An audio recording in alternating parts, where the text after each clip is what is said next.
se espera que los precios se mantengan elevados, particularmente debido al problema pues, del suministro en el tema de los fertilizantes, ¿no? El conflicto entre Rusia y Ucrania está generando un desabastecimiento bastante importante de fertilizantes. Se estima que esto puede generar pues, que las próximas campañas agrícolas sean bastante más magras, bastante más débiles de lo que uno normalmente observa.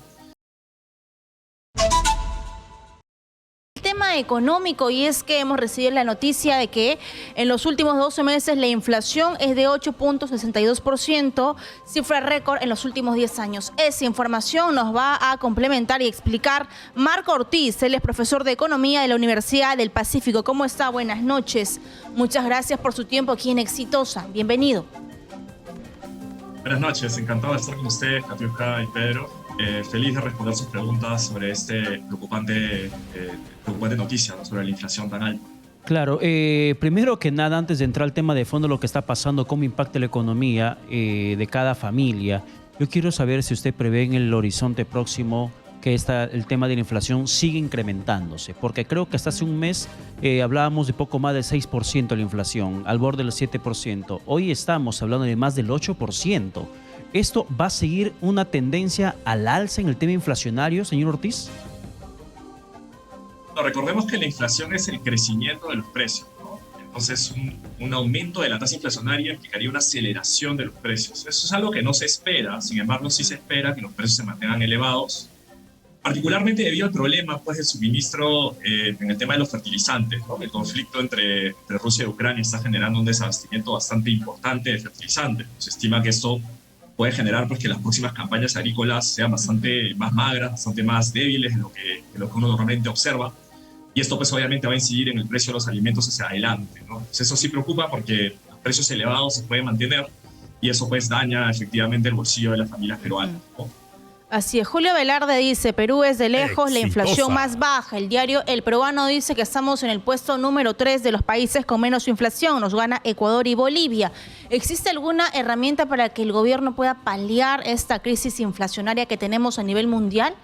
Porque lo de la exoneración hoy día, bueno, eso comenzó a regir desde ayer, pero no hemos visto tanto impacto en la reducción de los precios cuando vamos al mercado o a las bodegas. Sí, efectivamente, la reducción del IGB que comienza a regir desde ayer, pues se espera que tenga algún tipo de impacto, aunque hay mucha incertidumbre, sobre todo por el tema de si los productores van a poder de alguna manera ahorrar esos impuestos que antes pagaban o en el crédito fiscal, y esa incertidumbre pues genera pues, que no se pueda transmitir todo el precio, esa reducción de precio a las familias, ¿no? Respecto a si Perú está pues, con las inflaciones más bajas, en efecto, el Banco Central está haciendo todo lo posible por de alguna manera evitar que esta inflación se salga de control, pero lamentablemente pues lo que está pasando en el mundo, pues escasez de alimentos global, pues es difícil que se pueda controlar con una herramienta como la herramienta del Banco Central, ¿no? Y por eso es que aquí es cuando el gobierno tiene que hacer de alguna manera una política más focalizada, ¿no? Usar los recursos escasos que tenemos para poder apoyar realmente a esas familias que lo necesitan.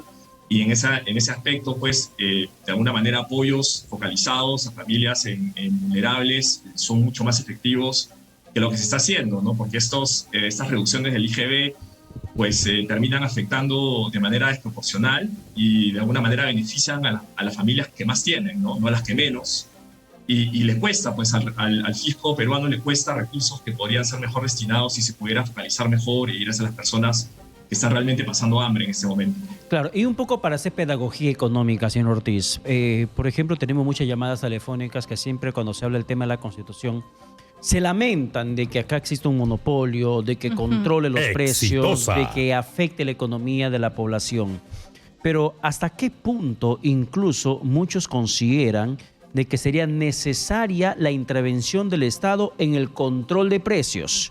Que si la empresa X eleva el precio de su producto, que el Estado intervenga para que no lo eleve y lo mantenga dentro de un rango en la cual el poder adquisitivo de la población no se pierda. Esto sería, haciendo un poco de pedagogía económica, ¿esto sería recomendable en situaciones de ese tipo, en otras condiciones de que existe el control de precios de productos para poder paliar temas inflacionarios? Y lamentablemente es una muy mala idea, ¿no? Yo entiendo a veces el malestar de la población por este incremento de precios, pero si uno, por ejemplo, piensa de que es culpa de los monopolios en principio están en Perú, si es que fuera por los monopolios, ¿no? estos monopolios, esas empresas que siempre se les llama monopolios, aunque no son técnicamente monopolios, están en Perú trabajando desde hace 20 años o 30 años, ¿no? Entonces, claramente este episodio inflacionario no se debe a la presencia de estas empresas o a su concentración en el mercado, sino más bien se debe a estos factores globales que están afectando la provisión de alimentos en el mundo, ¿no? Y bueno, y la respuesta de tratar de controlar precios siempre pues termina mal, termina generando escasez, ¿no? Cuando los costos se elevan por encima del precio que el Estado o el gobernante quiere poner, pues los productores no van a producir, ¿no? Va a generar escasez, y cuando hay escasez, pues es peor porque uno va al mercado y encuentra unas colas enormes que le hacen perder a uno el tiempo, y en estos momentos uno tiene que utilizar justamente para poder producir más y poder cacholearse, o termina pues cayendo en el mercado negro, ¿no? Que es como, bueno, a este precio que te dice el gobierno ya no hay, pero si me pagas, ¿no?, 4 o 5 soles más te consigo. Entonces claramente este tipo de soluciones no son acordes con lo que uno debería buscar, ¿no? Lo que se debería tratar de hacer es, como menciono, buscar apoyar a las familias más necesitadas, que son pues las que están realmente golpeadas con toda esta situación, ¿no? O sea, usted dice subsidios económicos directos, o sea, subsidiamos a las ollas comunes. Este vale, por ejemplo, del balón de gas, me parece que es el FICE. Vamos a incrementarle de precio y vamos a repartirlo en la población que menos tiene. Porque recordemos que los subsidios son generales. Entonces, alguien que tiene 2, 3 trabajos, que tiene un sueldo económico, digamos, mediano, grande, el gobierno está subsidiándole ese presupuesto que ellos pueden pagar, así como la gasolina. ¿Cómo sería? Porque hay gente que dice bonos, bonos, bonos, generan populismo. ¿Este es el momento para hablar de bonos, entonces?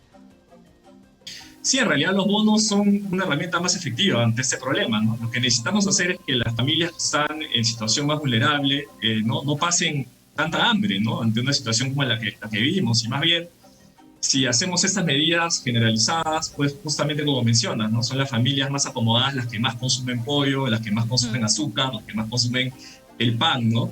Entonces, si uno se comienza a pensar a quién realmente estás ayudando con estas medidas que tienen un costo para el fisco, tienen un costo para el Ministerio de Economía y que son los recursos públicos, pues terminas beneficiando a aquellas personas que son las que menos lo necesitan, ¿no?, las que más lo necesitan. Entonces, estas medidas no son pues las correctas, e incluso yo diría que son hasta más populistas que los bonos, ¿no?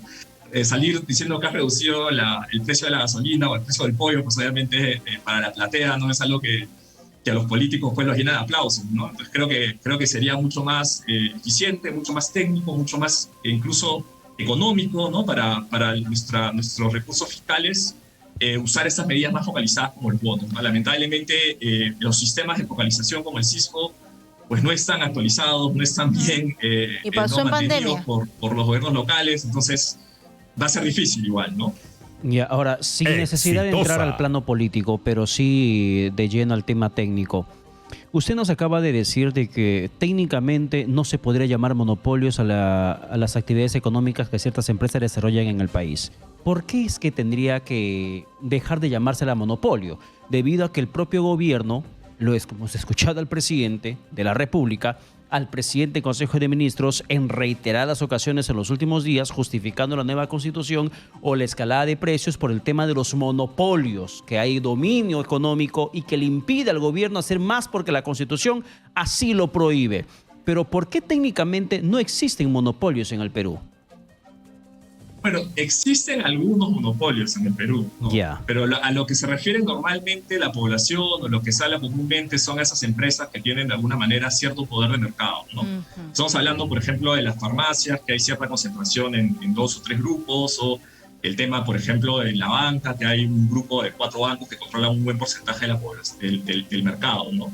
Pero técnicamente esos no son monopolios, ¿no? En el caso, por ejemplo, de la licor, que siempre se menciona por mencionar una empresa en particular, que tiene pues siempre competencia del exterior. Uno puede terminar comprando un montón de diferentes productos de pan llevar que son de empresas del exterior. Entonces, esas empresas sí tienen competencia, ¿no?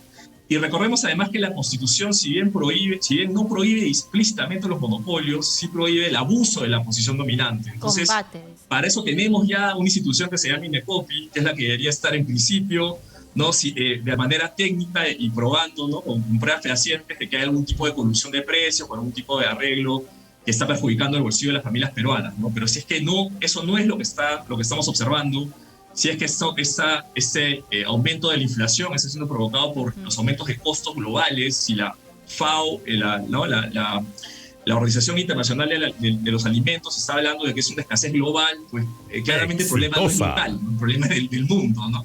Entonces difícilmente estamos hablando de un problema que se va a solucionar pues, con una ley bastante antitécnica, que es se acaban los monopolios, que básicamente es una ley bastante populista, ¿no? Así es, porque bueno, hay gente que dice en los bancos, cuando la cooperativa quiere ser banco, no los dejan porque están coludidos con la SBS, cuando la financiera quiere ser banco, no los dejan, entonces no hay competencia. Por ejemplo, Panamá, ¿no? Que es un país chiquito, tiene como 200 bancos, aquí no tenemos muchas opciones. Ay, claro, yo no lo voy a negar, pero no son tantas. Ahí, por ejemplo, ¿quién podría regularlo?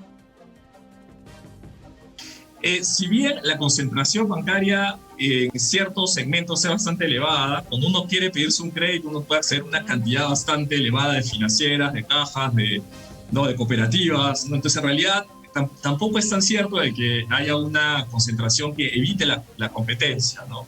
Se han logrado avances significativos en la competencia, las tasas de interés se redujeron mucho durante los últimos años. O sea, fácil, por ejemplo, ver las tasas de los hipotecarios, cómo se redujeron de niveles del 20 o 25% a niveles del 12 o 13%. O sea, sí hay algo de competencia, se puede mejorar, pero creo que ahorita estamos tratando de alguna manera de desviar el problema central, que es un problema de desabastecimiento de alimentos, es un problema de no haber tomado las medidas correctas en términos de productividad o de reformas para que la población esté económicamente mejor, y desviar la atención hacia un tema, digamos, político, un tema que a la tribuna pues le parece un tema fácil de aceptar, ¿no? Y echar la culpa del problema principal a un elemento pues que claramente no es perfectible, pero no es parte del problema principal actualmente, ¿no? Ya, para terminar, por favor, de manera breve, coménteme, regresando al tema de la inflación, ¿por qué es que Ecuador y Bolivia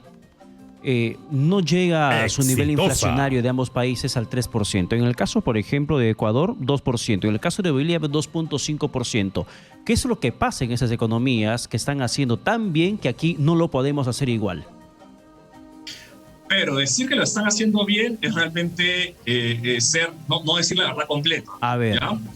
Los bancos centrales lo que hacen cuando tienen ese tipo de problemas o de golpes es modular la actividad con la inflación, ¿no? Entonces, países como Ecuador o Bolivia tienen un régimen de tipo de cambio fijo, ¿no? Y cuando tienes un régimen de tipo de cambio fijo, es decir, no tienes política monetaria, para hacerlo muy breve, lo que termina pasando es que no puedes ayudar a la actividad económica a recuperarse, ¿no? Bolivia y Ecuador siguen en niveles de producción inferiores a su nivel prepandemia, porque al no haber tenido esa política monetaria tan activa que hizo el Banco Central de Perú, por ejemplo, bajando las tasas de interés durante la pandemia a su nivel mínimo histórico, apoyando con ese tipo de reactiva, al no tener sus herramientas estos países, pues su actividad no se recuperó tan rápido. Entonces, bueno, no tienen tanta inflación, pero tienen mucho más problemas con actividad, con desempleo. Entonces, es uno a la otra, ¿no? Es uno a la otra. O sea, hay que elegir, ¿no?, qué se refiere en este momento, y el Banco Central hizo su labor, aunque no parezca correctamente, ¿no?, permitiendo que la actividad se recupere rápidamente luego de la pandemia, ¿no? O sea, aunque no tengan una inflación alta, tanto Ecuador como Bolivia, la economía de esos países es mucho más débil en estos momentos que la nuestra. Correcto, efectivamente. O sea, si el Banco Central podría el Banco Central ahorita subir la tasa de interés muchísimo más, al 20-25% si se quiere, pero obviamente eso contraería la economía, contraería la inversión. Entonces, eso es un poco lo que está pasando en esos países, ¿no? Tiene menos inflación, pero también más problemas con la actividad, ¿no? Bien, señor Ortiz, en 2 palabras, ¿cómo podríamos regular esa situación? Yo pienso, ¿no? Si el problema es con los alimentos, quizás darle fertilizantes a los agricultores, cuidar nuestra agricultura, porque ya lo han dicho, se viene una escasez de alimentos fuertísimo, fortísimo con esta guerra. Sí, es correcto. Creo que lo que hay que hacer ahorita es apoyarlos con programas técnicos para poder sacarle el mayor provecho a estos fertilizantes alternativos que se están proveyendo en este momento. Se están utilizando nuevamente fertilizantes naturales que tienen un menor rendimiento, pero igual hay que aprender a usarlos, no hay que saber usarlos. Si nos acostumbramos a utilizar estos fertilizantes que antes importábamos de Rusia y de Ucrania, pues ahora hay que capacitar a los agricultores para que les saquen el mayor rendimiento posible a esa tierra, porque necesitamos justamente esos alimentos hacia adelante, ¿no? Gracias. Capacitación, producción, y de eso trataría, ¿no? En texto, agraria. La segunda reforma agraria. Me quitaste la palabra de la boca. Sin embargo, estamos bien lejitos de eso. Gracias, señor Marco Ortiz, profesor de Economía de la Universidad del Pacífico. Gracias y buenas noches.